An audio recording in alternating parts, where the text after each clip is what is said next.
আমাদেরকে কিছু বললে বলে ছোট বাচ্চা, বেয়াদব। তো আপনি কত বড় হয়েছেন? 15 বছর তো খুঁজে পাওয়া যায় নাই।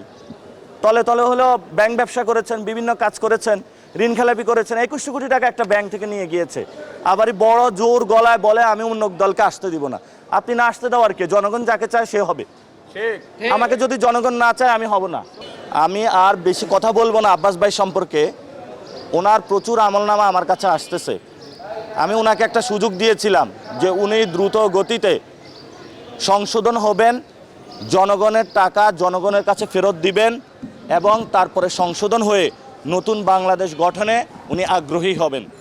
কিন্তু উনি সেই কাজটা করলেন না। উনি পুরাতন বদ অভ্যাসের গোয়ার্তুমি শুরু করলেন।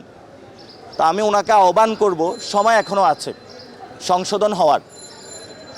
এবং এই যে বিভিন্ন যে পরিবহন সেক্টরে চাঁদাবাজিগুলো চলতেছে, আমার কাছে অনেকে মেসেজ পাঠিয়েছে, সায়দাবাদ টার্মিনালে কে চাঁদাবাজি করে, চাঁদার ভাগটা কই যায়? মাল্টি লেভেল মার্কেটিং সিস্টেমে হলো তারা চাঁদাবাজি করে। টেকট্রা মিক্সার গ্রাইন্ডার ঝামেলা কমায়, সময় বাঁচায়। অর্থাৎ ওয়ার্ড কমিটি থেকে একদম আব্বাস থেকে একদম তারেক রহমান পর্যন্ত চাঁদার ভাগ যায়। তা আমরা এই সকল কার্যক্রম বন্ধ করার জন্য অনুরোধ জানাচ্ছি। আমরা তাদের যে সন্ত্রাসী গ্যাংস্টারের যে ইকোনমি, এটা বাংলাদেশে গণ অভ্যুত্থানের পরে আমরা চাই না। আমরা একটি নতুন বাংলাদেশ চাই।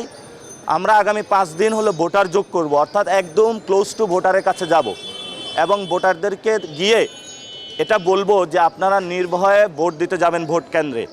কেউ ভয় পাবেন না। জনগণ যদি একসাথে ভোট দিতে যায়, নতুন বাংলাদেশ ইনশাল্লাহ গঠন হবে। আপনাদের ভয় পাবার কোনো কারণ নাই।